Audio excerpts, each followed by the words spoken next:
very the questions that are written here in front of me, they are very good questions. I have difficulty picking one.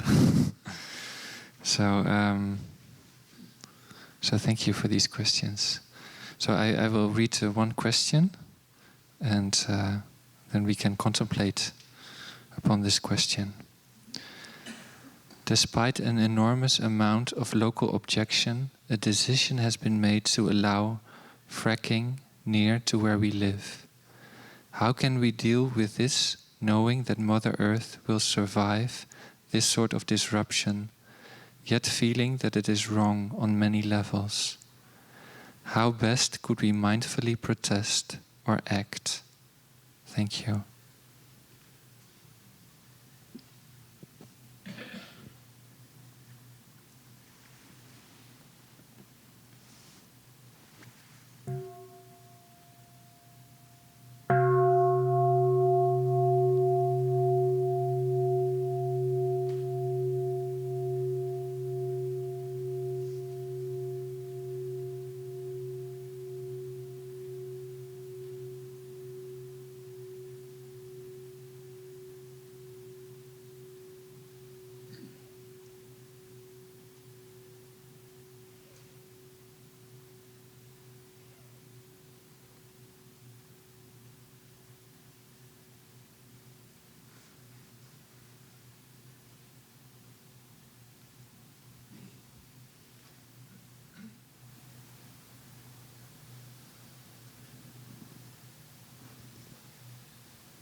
Dear community,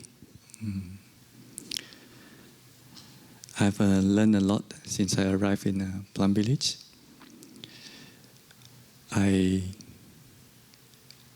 been practicing for many years, even before I went to Plum Village, and always the way I practice, I know that if I want to make a change, I want to transform or heal something, the first person that I need to change or transform is myself. So I already sense it in the questions that whoever asked these questions already got the answer, that we need to practice. Whether dealing with another person, with an institution, with a nation, whatever but the new policy or new kind of interaction we have with another person, we can only improve when we transform the image or the perception of that person inside of us. So in order to do that, we need to come back to all the basic practices. We need to be in touch with ourselves first, through our breathing, to our mindful steps. That is always the basic thing that now I kind of making it into a standard procedure in my mind, that when I have difficult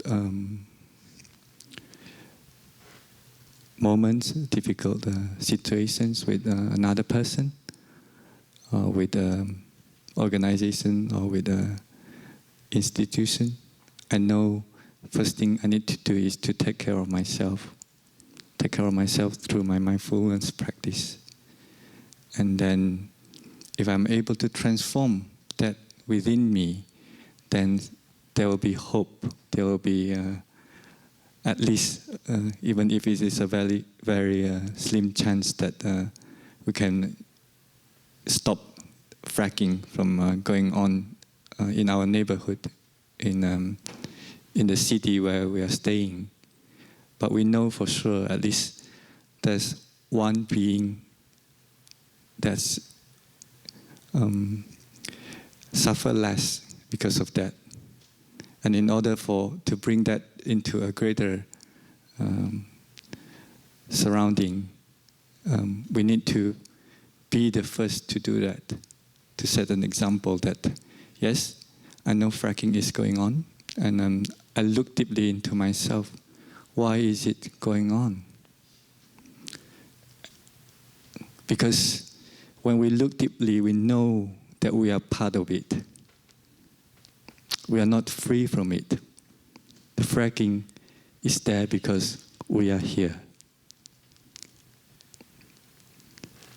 If you recollect how much plastic we use on our daily basis, then we know that we are contributing to the act of fracking.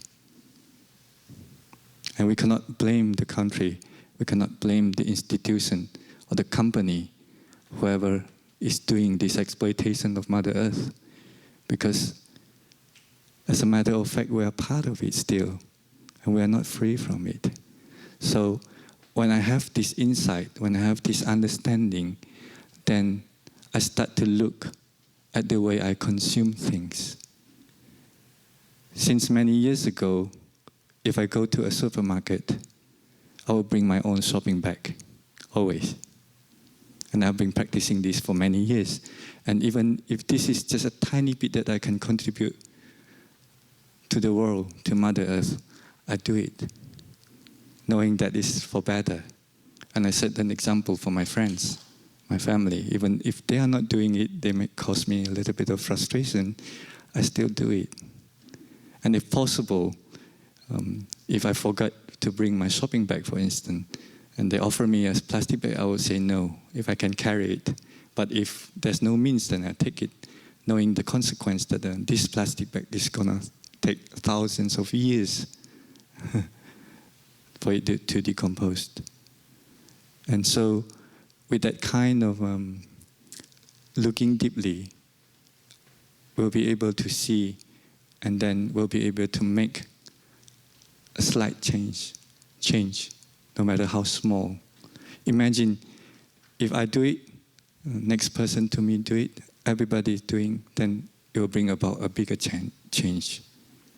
And that's how I usually practice when I feel that an issue, especially a social issue, political issue, is very overwhelming when I listen to it. That's why I'm feeling a lot of gratitude to have arrived in Plum Village, and I'm most of the time protected from most of this news that I consume that will water the seeds of fear in me, of hatred, of aversion towards the world. But instead I'm cultivating to water compassion and the seed of understanding in me. And I get to share with the others like what we are doing at this very moment. And I think for me, what I'm doing here is part of how I deal with this kind of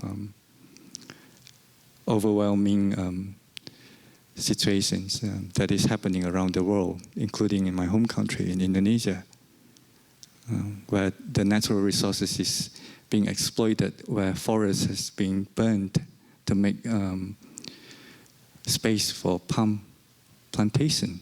So when I consume, nowadays I really look at the product. And here in Europe, the awareness is higher now.